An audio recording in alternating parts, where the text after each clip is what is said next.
Ciao, sveiki, hello. My name is Oscar. I was born in Latvia. I grew up in Ogre, graduated from college in Riga, and then I moved to the United States for grad school. I've been in the United States for almost 20 years. I lived in Midwest for a little bit, and then I moved to Colorado, where I'm currently residing.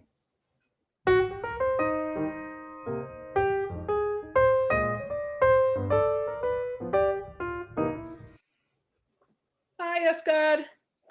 Oh, hi, Mara. Fancy meeting you here.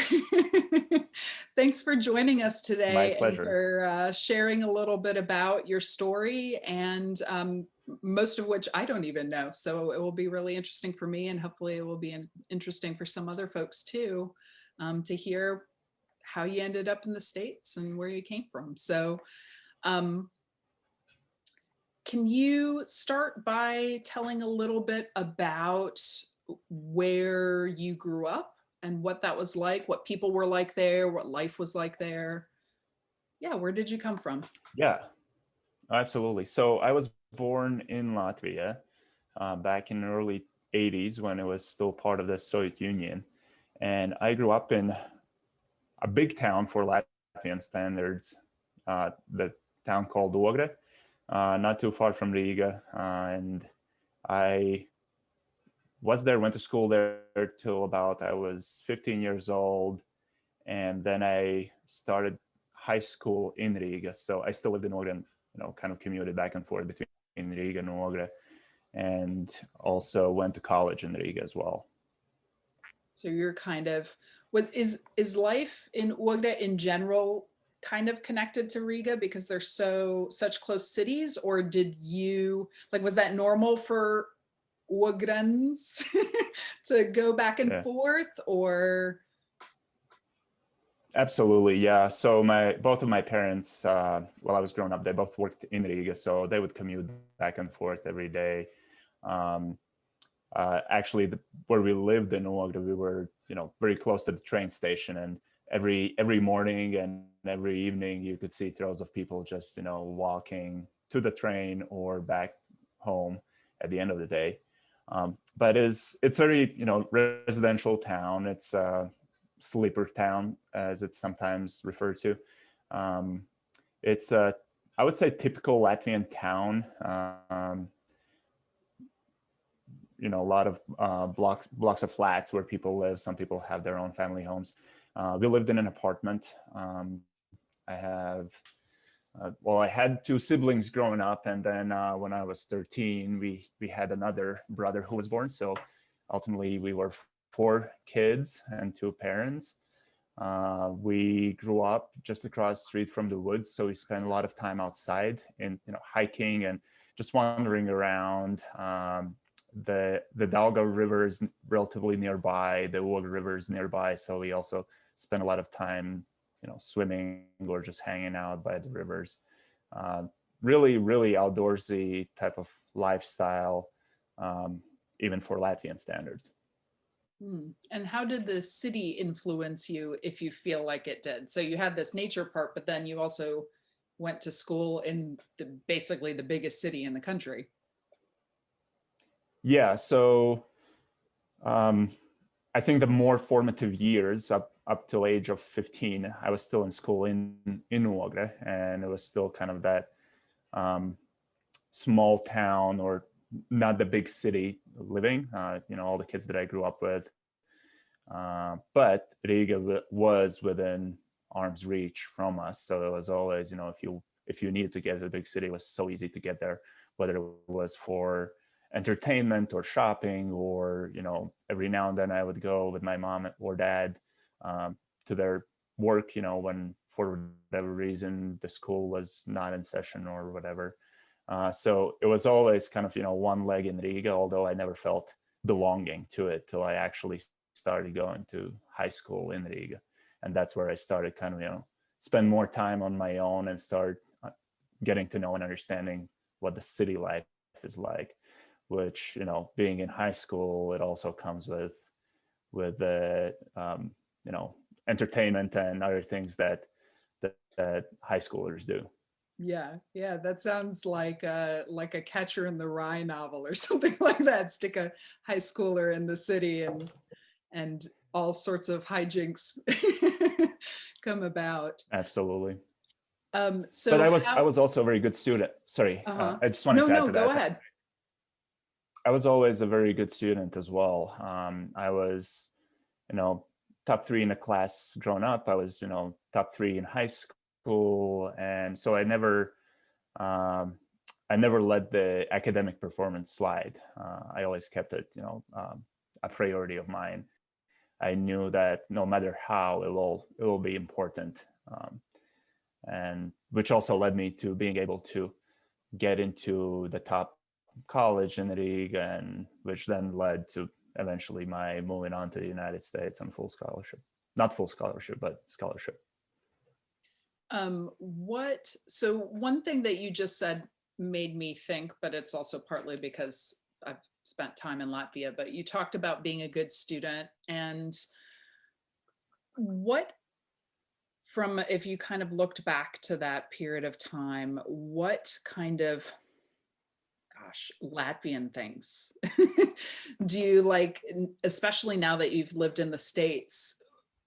What around you felt Latvian? Because some of the educational things to me, because I was educated in the United States, feels like the emphasis on being really serious about your studies feels very Latvian to me. But I wonder if you kind of understood that at the time, if that felt like that for you, or if there were other things that, now looking back on this early period before you came to the States, um, things that feel particularly Latvian.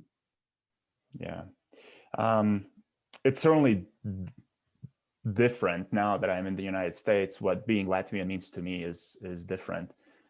And I've learned and absorbed and adopted a lot of that being Latvian mentality from American Latvians who are born and raised in the United States. Um, but growing up, it was never front of mind about being Latvian. I think the extent of being Latvian was about us Latvians in Latvia being part of the broader Soviet Union.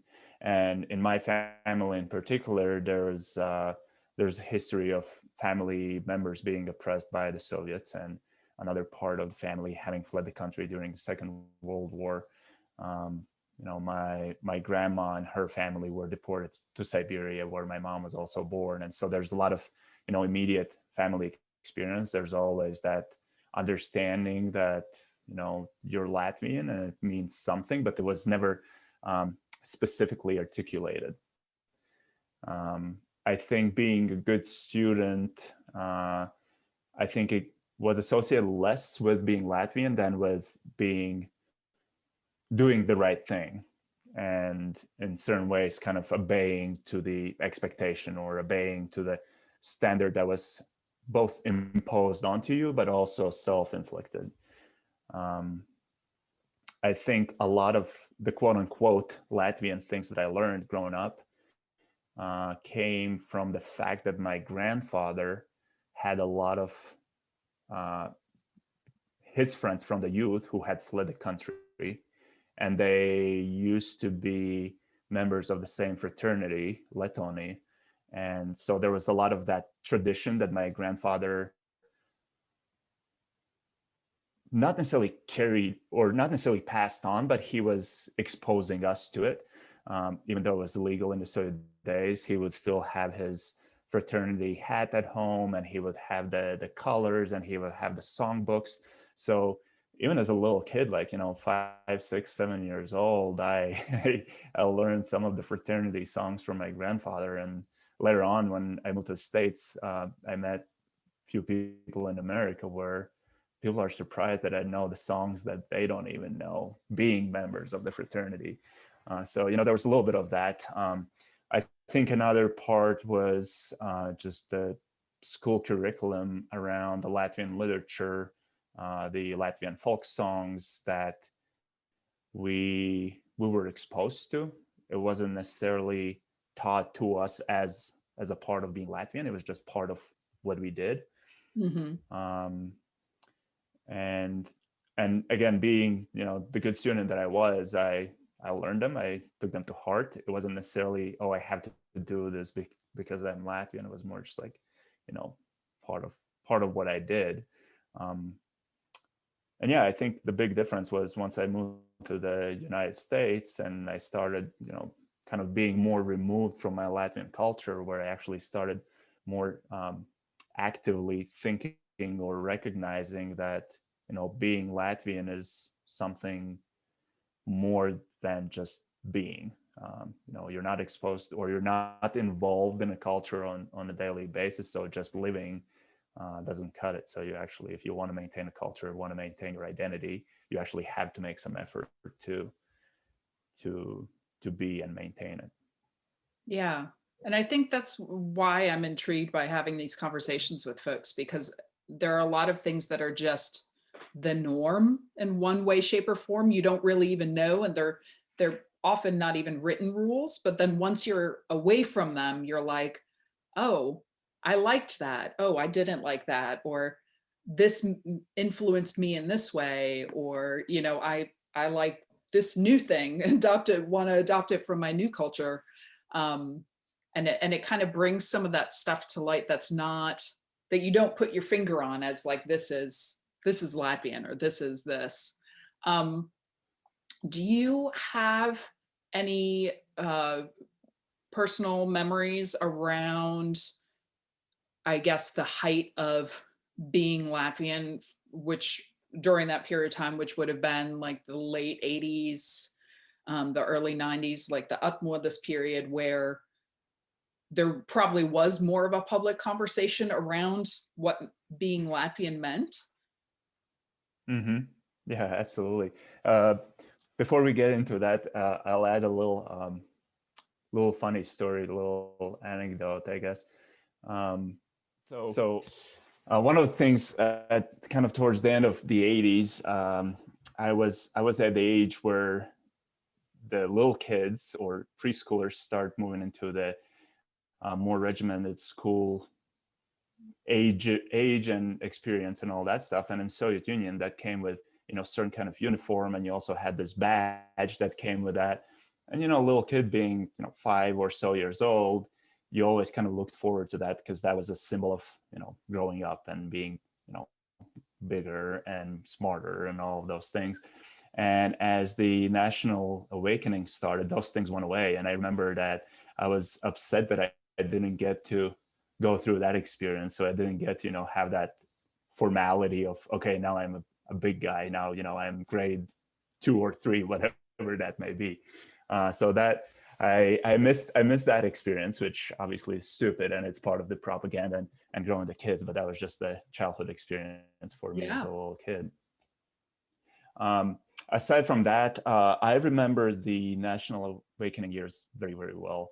Um, it literally started in kind of second half of the 80s, and it was part in our family. Again, given a little bit of the history of part of the family being deported to Siberia, also some relatives living abroad in the United States and in Australia, there was always that understanding that, you know, there's more to being Latvian than just, you know, being part of the Soviet Union. There was always that, whether explicitly stated, there was that understanding that someday we'll be free, or freedom is something that's not there for us at the given time.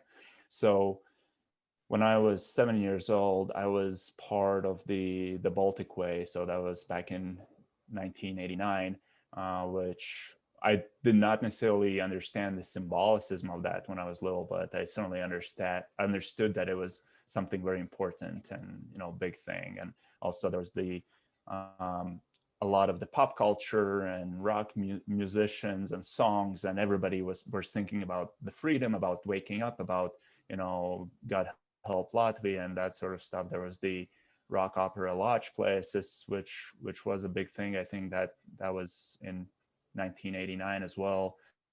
So I went with my family to see that, and a lot of stuff like that. And then of course came the 1990 and 91 when Latvia actually declared the independence, and yet Soviet Union was still kind of gripping on and not letting Latvia, along with Lithuania and Estonia, to set their own destiny. And it was the barricades, and where it felt like, any moment now the Soviet tanks will roll in, and whatever they would do, that the feel was that they were going to destroy everybody.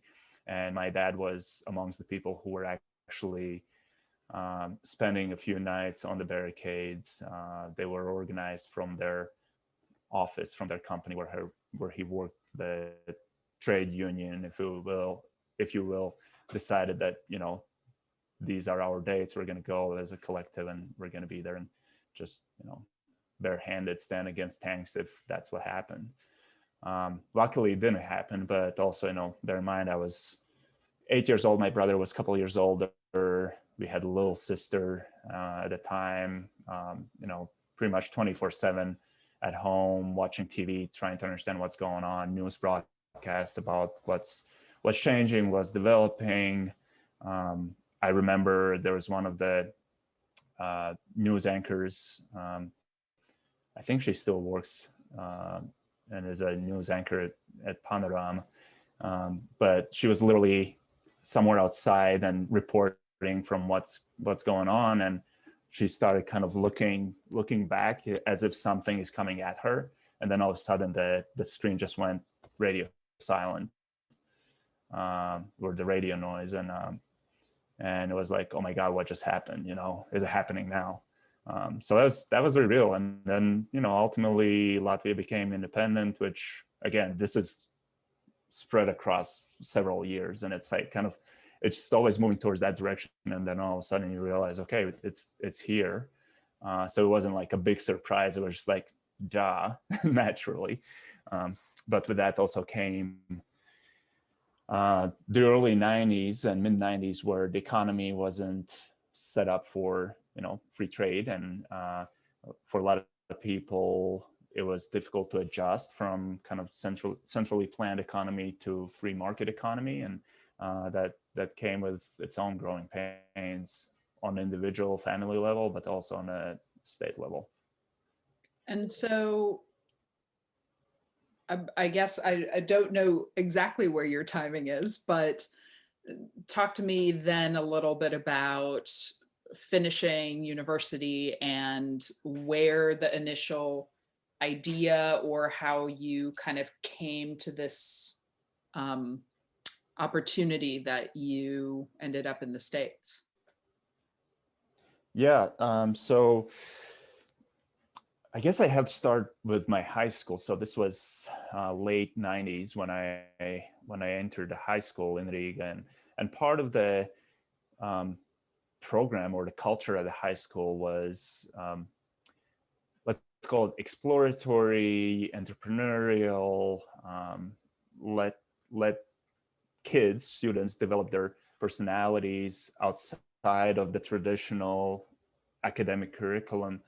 And as such, we had a couple of teachers, a geography teacher and a history teacher, who every semester, they organized kind of smaller groups of students who want to put together student-organized, student-led trips around Europe. So, the students would be responsible for, hiring buses and figuring out the routes, and, scheduling stops and guided tours for the rest of the group.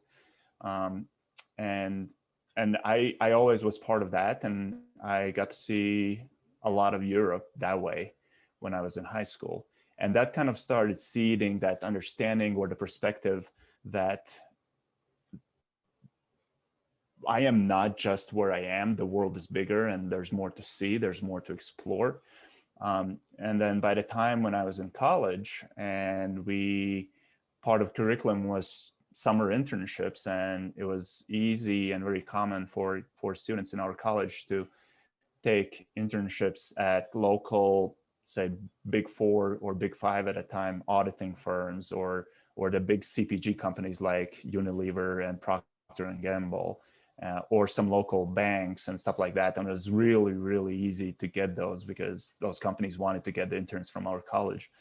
However, with my perspective that I had kind of developed during the high school, I knew that I wanted to see the world, and I knew that after college is done, I would start, get into real job, real career, and that can wait. So during college, I was like, I want to travel in the summer. I don't want to be in the office. So I applied for summer job at Latvian Center Gadazers in Michigan, and and I was hired by Gadazers to come and serve as the office assistant, which in certain ways it's still a real summer office job, but I get to travel, I get to be in a new country, I get to meet new people. And after that first summer, I came back a couple more times. So all 3 of my college summers I spent in Michigan, working at a summer camp. You probably spent and more that was than I did. Yeah, so that was my introduction to America, if you will, and I met a lot of friends. And while I understand it wasn't necessarily the American culture that I experienced, it just kind of started building these bonds and friendships and sort of personal relationship or ties to the United States as a country. And once I was done with college, I knew that at some point down the road I will want to get master's degree. And the thinking back then for me was, it's probably easier to do it right away rather than taking a break from career at some point later. So I started applying to grad schools, and eventually I got admitted to University of Notre Dame in their MBA program, and that was my move. It was obviously, the program is only for 2 years, but there was always that thinking that we'll see where it takes me. It wasn't necessarily go get the degree and move back. It's just another door that opens more opportunities. And when you were applying for grad schools, were you specifically applying exclusively outside of Latvia to try to get further opportunities, or did you kind of mixed apply? Yeah, no, I applied exclusively outside of Latvia. So my kind of arrogant thinking at the time was that my college degree is such a good degree. I went to Stockholm School of Economics in Riga. Mm-hmm. That my thinking was, if I want to advance my academic career, I should probably be looking outside of Latvia, because otherwise, if I got master's degree in Latvia, I believe that it would be just the diploma. It wouldn't necessarily accelerate or expand my learning. So I was looking at schools outside. There were a couple schools in Europe that I applied to, but I was primarily targeting the United States, just because I had that personal ties to the United States already, and I was looking primarily in the Midwest. Interesting. And so, yeah, so it sounds like you were looking, one, to maybe go further afield, but it also sounds like you were, again, as the good student, trying to find, here are the best schools that I can apply to on the world scale. Where can I get in and where can I go? So how did you, I get this teenage, college, early mid-20s feeling of, I'm just going to keep on going until it goes. But where did that turn into, maybe I'm going to stay here a little bit longer. Maybe I want to live here. Or did you ever really make a decision to say, I want to live here? Or did it just happen? It's a good question. And I have actually kind of, looked back on that myself as well. And I think it really happened once I moved to Colorado. So growing up, I skied a lot. My dad was a skier, and he put me and my older brother on skis when we were like 3 or 4 years old, and it was always part of our upbringing and what we did. And when I moved, after I graduated from Notre Dame and I moved to Chicago, I already had a handful of friends who had moved out to Colorado from Midwest, and so I would make pretty frequent, like monthly trips to Colorado to go skiing and hang out with them. And at that point, it started feeling that it was just a matter of time till I moved to Colorado. And then eventually I moved here, um, and that's when I started realizing that the sense or the feeling of this is it, this is where I feel like I belong. My lifestyle is in sync with, or my life is in sync with my lifestyle, and the Mhm. opportunities around me. And I started realizing that, at some point I can see my kids grow up here. I want them to grow up here. It's a different social um, landscape here as well. People very open-minded, very welcoming, and all of the positive things that I would want my children experience someday, or kind of be influenced by. And yeah, a couple of years later, I met my current wife, and we're still together. And it just felt like, everything started falling in place, and it hasn't necessarily been a hard decision that always going to stay here or that we'll never move back. But I feel like that the life has come together. Yeah, it sounds like you experienced that click or that sync of less even the United States and more that specific place and the culture of that specific place, feeling like it spoke to your inside in some way. Um, Certainly, yes. Reeling back a little bit, when you first, either when you were visiting or when you first moved to United States, and maybe more when you first moved and you had to live here and do daily things, daily activities, what were um, the kind of challenges or stressors you came up against? And maybe even more specifically in terms of maybe a culture clash of like, I don't understand why this is this way, or um, Yeah. things along those lines. Yeah, I think the biggest culture clash, and maybe in some ways it was also a crash course for me, by the virtue of being in a grad business school, is the notion of networking, building connections, proactively seeking out people who you connect, how you talk to them. And coming from Latvia, which is fairly Nordic, well, there's the aspect of it being a Nordic culture, but also the history or baggage of it being part of the USSR, where people are in some ways paranoid. You kind of keep your life to yourself and you don't share much because that's just part of the survival. Even though you don't necessarily think about it that way, it's just part of the life. It's definitely a different way to go about things here in the States. So um, while in the States everybody views or thinks or talks about uh, meritocracy, and the may the best person win, or may the best person advance, and if you're good at something you will get ahead. And that usually had been my thinking, and that's being the good student, always getting to the next step and staying ahead. That always worked for me. But in the United States, it didn't quite actually work that way.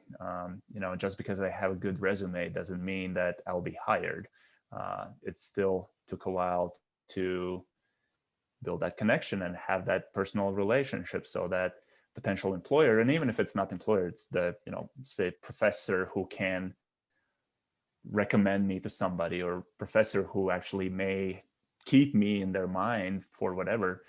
I need to create that personal um, um, relationship with them. And so that was definitely difficult. And even now, 15 plus years later, I still struggle with that. It doesn't come naturally for me to be as outgoing. I can be outgoing at a party. I can be all guards down and be fun and entertaining and entertained. um, that's all cool, but it's not the approach that I have for business or creating Mm-hmm. relationships or new friendships and stuff like that. I think a good example of that is even the CV format versus the resume format in the United States, where CVs, at least when I was in college, I don't know how it is nowadays, but it was more fact based. It's I've done this 1, 2, 3, 4, whereas resume is more about telling the story. Resume is more about the accomplishments and kind of selling the value, the sell culture, the whole selling thinking is something that's very foreign to me, or foreign for, I want to say, any European. Again, over I think since year 2000, it's probably been changing a lot as countries and cultures become a little bit more intertwined and people start experiencing people of other cultures more and more changes, but it's still inherently, it's not my way, or it's not the Latvian way or Northern European way. Yeah. I think the word that I've started to use is less like introverted or outgoing, because I've met outgoing Latvians, but it's more this idea of being proactive about stuff. That, like, I feel like when I lived in the States, like, you were proactive about everything. Like, you sought that out, you spoke to that person, you did that. And like you said, Latvians are generically, stereotypically, a bit more like, I'm not going to do that unless I need to do that. They're not going to be like, okay, looking 20 things down the line to get this. I need to, like, proactively search and speak to all these people and do all these things. And yeah. And I think there's also an element of discreetness, or mind your own business type of mentality. And a lot of times it may feel wrong to approach somebody just because, I may want to be proactive, but you also are considerate of the other persons, and your standard assumption is that you should not be bothering them, as opposed to let me show some interest to them because they probably will appreciate that. And I think that's a pretty stark difference. The mentality, the mindset of like, hey, I want to approach it because that person will actually appreciate being approached in America. And in Latvia, it's more like, I don't want to approach because they will be bothered by me approaching them. Oh, that is brilliant. You just summarized probably the last, like, 12 months of my life here in Latvia, me wanting people to, like, approach me, like, talk to me. I want to talk to you. Yeah. And people probably, I mean, I don't take it as though people don't want to talk to me, but it definitely feels like they don't. They, like, they're like very, yeah, I think the way you put it, it makes sense to my brain. But that's just a weird side note. But and well, I think another kind of illustration to that is, I think in Latvia, people generally don't invite other people to their homes unless, if you invite somebody that's really special, like that's really close relationship, that's, somebody you value. You would not say to a colleague or a friend, is like, oh yeah, let's go over to my place and hang out. You would go to a bar or somewhere else and, have a neutral space, and you keep that personal life a little bit more sacred, if you will. And it's both my life, but also I respect your life. And, I will not expect that you let me in. Right. If I invite you to my house, then that means you have to be uncomfortable and invite me to your house. And I don't want to put you in that position. Yeah. That too. Yeah. Any other observations of things that, again, once you kind of switched over to living in the United States, things about being Latvian that you realized or maybe developed into, and or from an outsider's perspective, things that you noticed or were, you talked a little bit about some of the things about Americans that you noticed, but yeah, anything on either of those two ends? Well, I think one thing that I've started realizing gradually is the uniqueness and some kind of pride in who I am, and not because who I am as Oskars, but who I am as a Latvian and Latvian nation, and the cultural difference, and difference not being good or bad, is just uniqueness of it and how interesting it can be to many people. I think for Americans, it's literally taught to them from day one about, being proud American, and there's certain rituals and symbols that reinforce that. But culturally, Americans do grow up that way, and doesn't matter where you come from in the United States, and doesn't matter, your personal beliefs or preferences, but you are proud for being American. And for Latvians, that's not necessarily the case inherently. And there's a little bit of, I don't know, shyness, or maybe a little bit of, some sort of the little sibling instinct about, I'm not as good as people in other places. And I've learned just, looking at the ways Americans live and people from other places, how that gets appreciated here. That also gives me that confidence and elevates my self-esteem about just because I'm Latvian. I do feel like every time I go back to Latvia over the years, it is increasing in Latvia as well. I think it's still pretty surfacey. There's the symbols and decor and clothing and stuff like that is very present. I think Latvians are still struggling with really understanding what it really means and why it's so cool, apart from the fact that it's different. But I think it's changing, and it's becoming more prevalent. Here's my last big question for you, which is a deep question.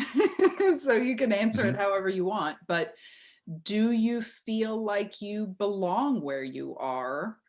And if yes, why? And if no, why not? It's a yes and no.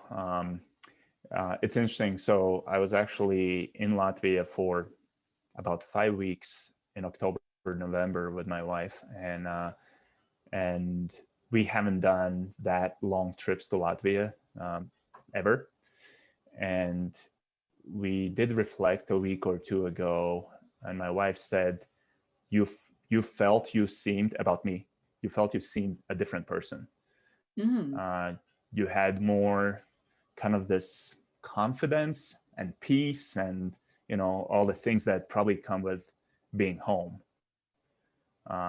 where you feel like this, you don't actively think about it, but you feel it's your environment, what's going on. You don't need to figure things out, even though you may need to figure out how to order food or whatever, but that's your environment. Everybody's on your side, even if they disagree with you. And in the States, I still feel like, even after all these years, that I still feel like in my DNA or in my spine, there's a little bit of that insecurity of, am I fitting in? Am I doing it the right way? Am I, American enough?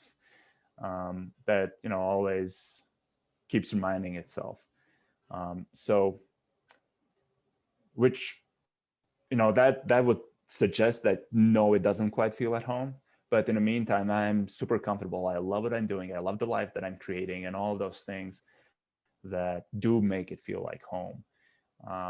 And then on the flip side, every time I go back to Latvia, I also realize that I haven't lived here for many years, and I'm still kind of in that touristy mode. And I feel like if I moved back, it would be pretty fast and easy to reintegrate, if you will, because I am from there. But at this point, at least, people I interact with, I probably bring certain, elements of American culture.